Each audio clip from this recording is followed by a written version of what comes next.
আবারও চলে এলাম নতুন একটা ব্লগ নিয়ে। যেরকম সব ব্লগে বলে থাকি সেরকম আবার বললাম। চলো তাহলে আজকে দিনটা কিভাবে কাটালাম আজ তোমাদের সাথে শেয়ার করব। তো প্রথমে ঘুম থেকে উঠে আমি খেয়ে নিয়েছিলাম লাল চা চিনি ছাড়া, আর বাবানকে করে দিয়েছিলাম হচ্ছে যে সেরিল্যাক। তো এরপরে বাবানের ছিল স্কুল, আর বাবানের মেয়ে বাবানকে রেডি করা ছিল, তার কারণ হচ্ছে যে দি বাড়িতে ছিল না, দি যে একটু কাজে বেরিয়েছিল, দরকার ছিল ওদের। তো দেখতেই পাচ্ছ বাবানকে আমি রেডি করে দিচ্ছিলাম। আর মাসিরা তো মায়ের মতনই হয়, মায়ের প্রায় সব দায়িত্বই পালন করতে হয়। আর বাচ্চা ছোট মানে ছেলের একটা ওকে রেডি করা, ওর সাথে কথা বলা, মানে আমার সব কিছু ভালো লাগে। যারা যারা মাসি হয়েছে তারা এই ফিলটা বুঝতে পারবে যে এটার ফিলটা কতটা সুন্দর হয়। তো যাই হোক, নিজে নিজে জুতো পরছে, আর এদিকে আমি ছোলা আমন্ড আর হচ্ছে যে কিশমিশ ভিজিয়ে রেখেছিলাম, সেই জলটা নাকি খাওয়া খুব ভালো আমি শুনেছি, তাই আমি জলটা কষ্ট করে হলেও খাচ্ছিলাম। কারণ ছোলা ভেজানোর যে গন্ধটা, মানে সেটা একটা গন্ধটা কেমনই লাগে, একটা মদ টাইপের। তো যাই হোক, একটু মুখটা ওই জন্য আমি ওরকম করছিলাম। আর এদিকে দেখতে পাচ্ছ ওকে তো মানে রেডি করা তো দূরে থাক, মানে অর্ধেক কাজ ও নিজেই করে নেয়। ও এতটাই পাকা মানে সব বাচ্চাদের থেকে যে নিজে নিজে সব কিছু করে নেয়। আর মিনিট মিনিট পর ওভাবে ভিডিও করলে মিমিকে মাম দিতে হবে, তাই সবসময় মাম দেয়।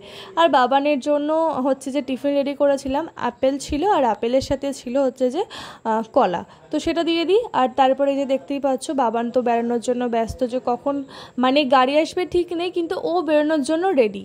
তো এদিকে দাঁড়িয়েছিলাম অপেক্ষা করতে করতে ফাইনালি বাবানের গাড়ি চলে আসে। আর এদিকে দেখতে পাচ্ছ বাবানের বন্ধুরাও গাড়িতে বসে আছে। এরপরে বন্ধুদের সাথে গল্প করতে করতে চলে যায়। আর ও এমন একটা বাচ্চা, ওকে আমি দেখি যে স্কুল যাওয়ার জন্য এত এক্সাইটেড। তো যাই হোক, এরপর আমি ছোলা কিশমিশ আমন্ডটা খেয়ে নিই, আর তারপরে খেয়ে নিয়েছিলাম হচ্ছে যে লেবুর রস, মানে লেবুর রস 1 গ্লাস জলে, কিচ্ছু দিইনি এতে, না চিনি না লবণ কিছু, জাস্ট লেবুর জল খেয়ে নিয়েছি। আমি আর আমার মা খেয়েছিলাম, আমি আর আমার মা ছিলাম বাড়িতে। তো আমি মাকে বলছিলাম আজকে আমি ডাল করব। তো মুগের ডাল করছিলাম আমি, মা আমাকে দেখিয়ে দেখিয়ে দিচ্ছিল। আর এদিকে দেখতেই পাচ্ছ আমি একটা ফেস প্যাক মেখেছিলাম, যেটা ছিল বেসন মধু আর তার সাথে ছিল লেবু। তো সেটা মেখে নেওয়ার পর স্নান করে নিয়ে তারপরে বাবানের জন্য অপেক্ষা করছিলাম নিচে গিয়ে যে বাবান কখন আসবে। তারপরে বাবানও চলে আসে, ওর বন্ধুকে টাটা দিয়ে দিচ্ছিল। আর তারপরে বাবানের কাছ থেকে ব্যাগটা নিয়ে নিই, দেখতেই পাচ্ছ। আর এসে এসেই ব্যাস, ওকে এগুলো তো কিছুই বলতে হয় না, এসে এসে স্নান করতে ঢুকে গেল ড্রেস ছেড়ে আগেই। আর তারপরে ডাল মাছ ভাজা ঘি ভাত এগুলো খেলাম। আর তারপরে এই যে দেখতে পাচ্ছ বালিশের কভারগুলো, এগুলো আমার দিদি অনলাইন থেকে নিয়েছে।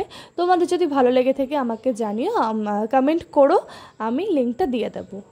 তো যাই হোক, এরপরে আমি একটু লেবুর রস করছিলাম, মৌসুমি লেবুর, বাবানের জন্য আমার জন্য। তো আমি একটু ফেসেও ইউজ করে নিয়েছিলাম, কারণ লেবুর রস মুখের জন্য খুব ভালো, স্কিনের জন্য।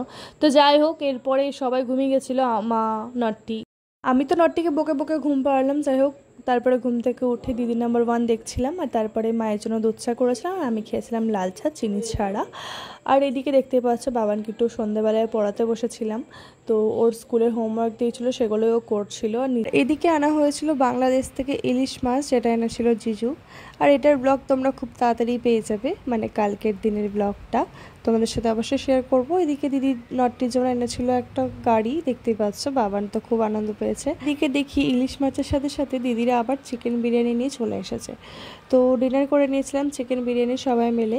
তো তারপরে খেয়ে নিয়েছিলাম টক দই। তো এই ছিল ভিডিও, দেখা হবে আবার অন্য কোনো ভিডিওতে, ততক্ষণের জন্য টাটা বাই বাই।